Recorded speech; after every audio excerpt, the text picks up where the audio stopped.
Good afternoon. This is a instructional video demonstrating a few gentle ways to relieve fascial tension through the forearm, wrist, and hand to have the fascia begin to glide and slide again properly. Sometimes it can dry out, it can get stuck together and kind of crinkly or bubbly because of dehydration and lack of movement. And it's pretty common to have challenges like this through the wrist, fingers, joints, and the elbow in EDS.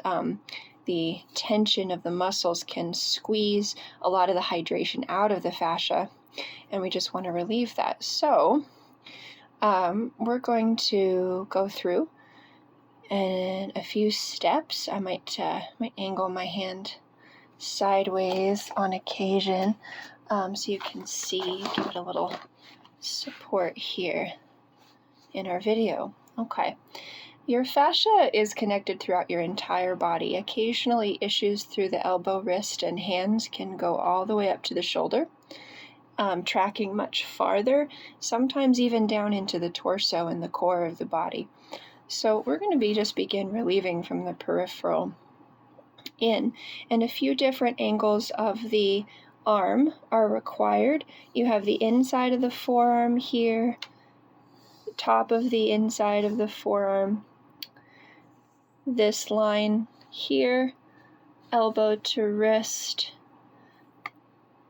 and then the top of the arm here, moving into the wrist bones, your carpals, your metacarpals, and the phalanges. We're going to start by going along the line of the radius and then the ulna, using pressure from the other hand.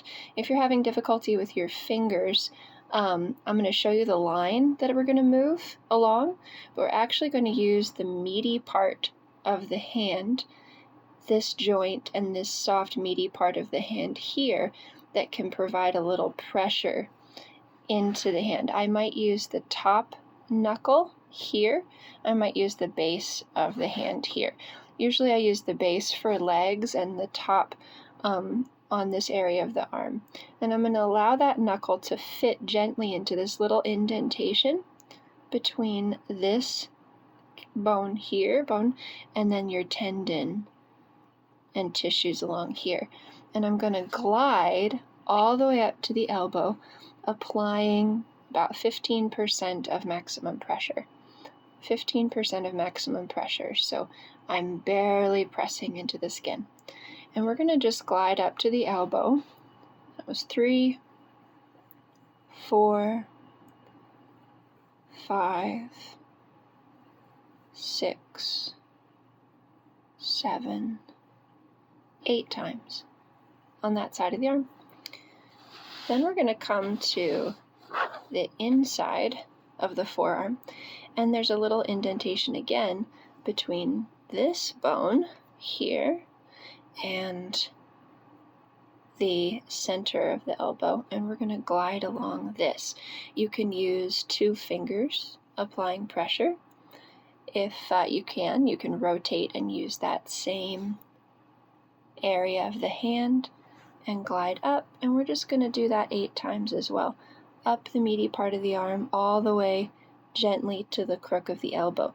I am not applying pressure into the center of the elbow. I am outside of that tendinous area here between these 2 points as I come up the arm. 4, 5, 6.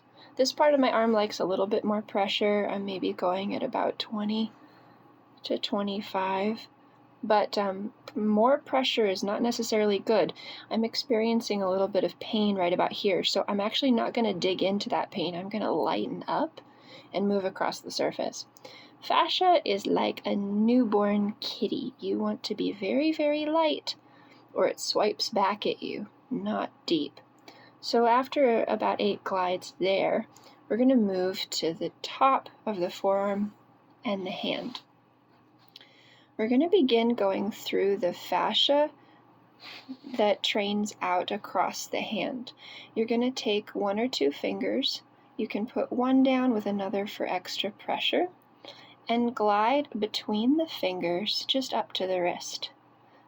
This is very light, and it may not really feel like much is happening, but do this 6 to 8 times between each finger to the wrist. If that feels nice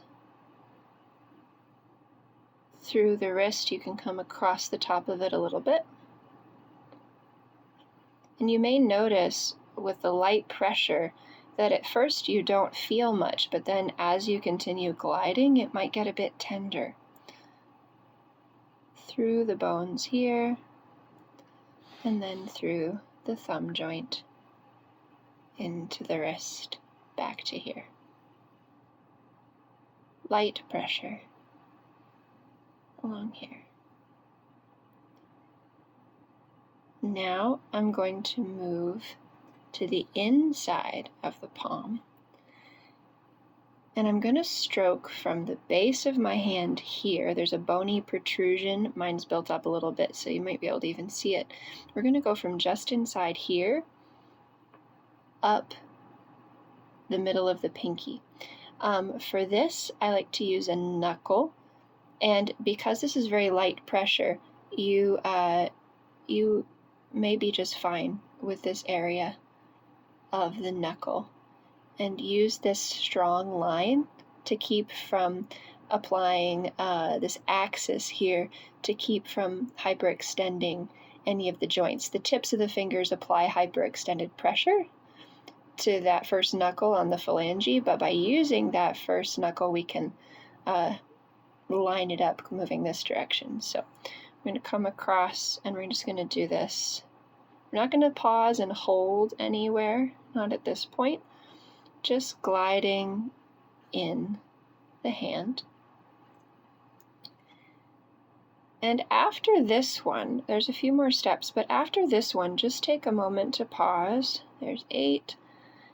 Take a moment to pause and feel the flexion and extension of your fingers, the rotation of your elbow. You might extend your arm and then rotate it back and forth a little bit, and feel any points of restriction.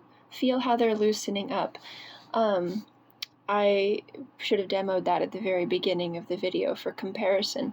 But before you start this exercise, do the same thing. Feel the restrictions in the hands and the pain points before you begin. And then after a couple of glides on each side, do them again. And you'll be able to test the effectiveness of the exercise. So we just did this in here. And if that felt really nice, you can take your knuckle, and not a lot. This is a very gentle, sensitive place of the hand. You could do a couple of glides if that feels good along this part of the hand through these bones. Notice that I'm moving the opposite direction than I did on the top. There's a reason for that here.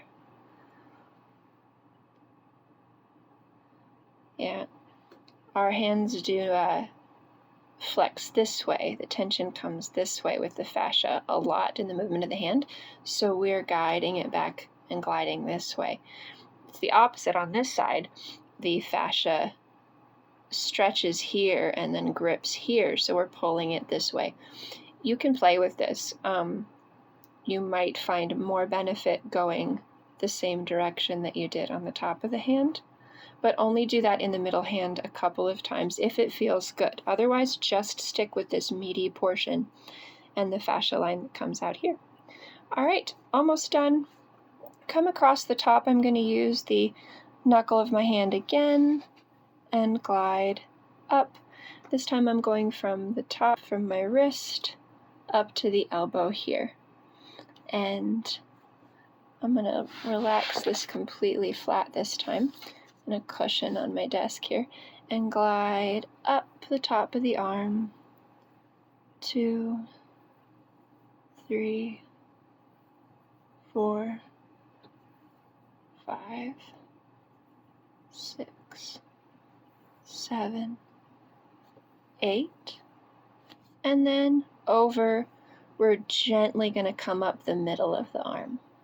And for this, I'm going to use this area of the knuckle right here and applying a little bit of pressure. I just want to slide through the meaty part of those forearm muscles. You see how soft that's become?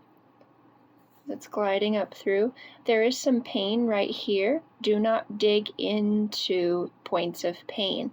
If anything, go lighter across those pain points. The fascia will respond even better in that case.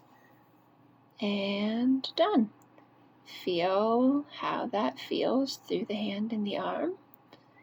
And try that. Hypermobile thumbs